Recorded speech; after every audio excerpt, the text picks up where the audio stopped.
नमस्कार न्यूज में आपका स्वागत है। इस स्पेशल रिपोर्ट में हम आपको लिए चलते हैं झंडेवाला मेट्रो स्टेशन से कुछ ही कदमों की दूरी पर स्थित इस संग्रहालय की स्थापना भारतीय आदिम जाति सेवक संघ ने की थी। इस संघ की नींव स्वतंत्रता से व पहले अमृतलाल विठलदास ठक्कर, जिन्हें ठक्कर बाबा के नाम से जाना जाता है, ने रखी थी। भारतीय आदिम जाति सेवक संघ की स्थापना हुई 24 अक्टूबर 1948 को। उसी समय ये किया गया कि जनजातियों से संबंधित जो विरासत हैं, जो उनके लोक जीवन है, जो जीवन शैली है, जो परंपराएं हैं, जो सभ्यता है, जो संस्कृति है, जो उनके रहने सहने और रंग रूप, इसको ठीक तरह से पूरे हिंदुस्तान को दिखाने के लिए, जानकारी देने के लिए, और खास करके जो मानव विज्ञान के जो रिसर्च स्कॉलर्स हैं, उनको रिसर्च करने के लिए एक ऐसा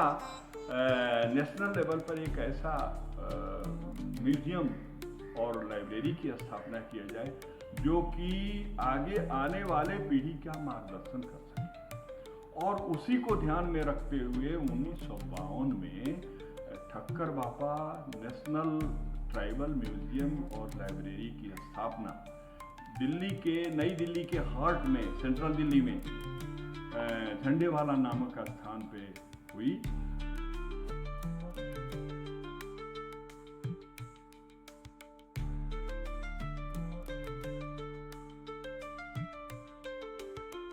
गांधी जी के निकट सहयोगी ठक्कर बापा ने आदिवासियों की दुर्दशा से प्रेरित होकर इस संगठन की शुरुआत की। संघ के पहले अध्यक्ष थे। संग्रहालय के भीतर प्रवेश करते ही आप आदिवासी जीवन के अद्भुत चित्रण से रूबरू होते हैं। यहाँ के डायरामाएं आदिवासी जीवन शैली, उनकी परंपराओं और संस्कृति को जीवंत रूप में प्रस्तुत करती है।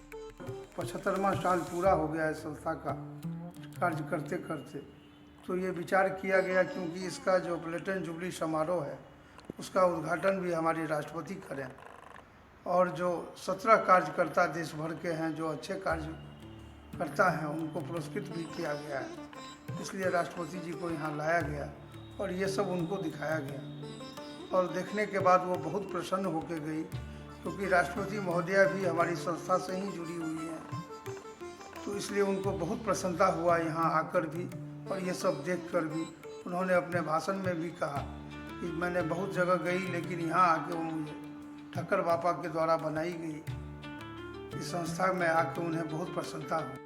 हर कोना आपको भारत की विविधता और सौंदर्य की कहानी सुनाता है। इतना सुंदर और सुलभ होने के बावजूद यह संग्रहालय हर दिन 10 से भी कम लोगों का स्वागत करता है।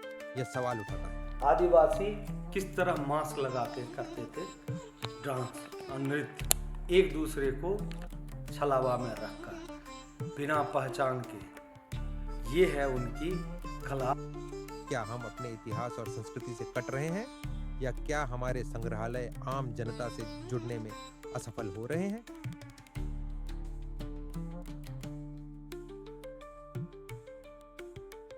ये म्यूजियम और लाइब्रेरी जो भारतीय आदिम जाति सेवक संघ द्वारा संचालित है, इसके नेटवर्क के लिए हम लोगों ने काफ़ी प्रचार प्रसार किया है।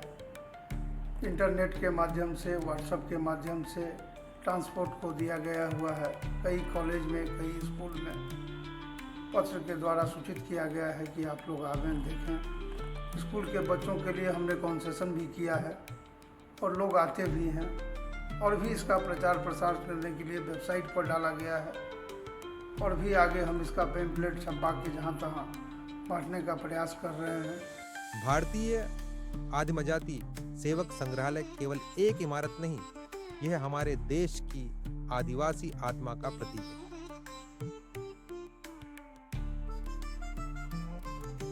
उस समय के जनजाति अपने प्रयोग के लिए क्या क्या साधन लेते थे, आज हम आपको दिखाते हैं वो अपने शिकार के लिए किस तरह के साधन उपयोग करते थे, जिसमें यह देखिए तीर, धनुष, कमान और तरह तरह के शस्त्र जो कि प्रयोग किया जाता था काटने के लिए।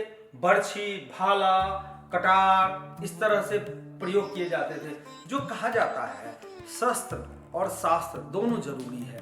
इसे जनता के जीवन का हिस्सा बनाना हमारी जिम्मेदारी है। तो आइए इस भूली हुई विरासत को फिर से जीवंत करें।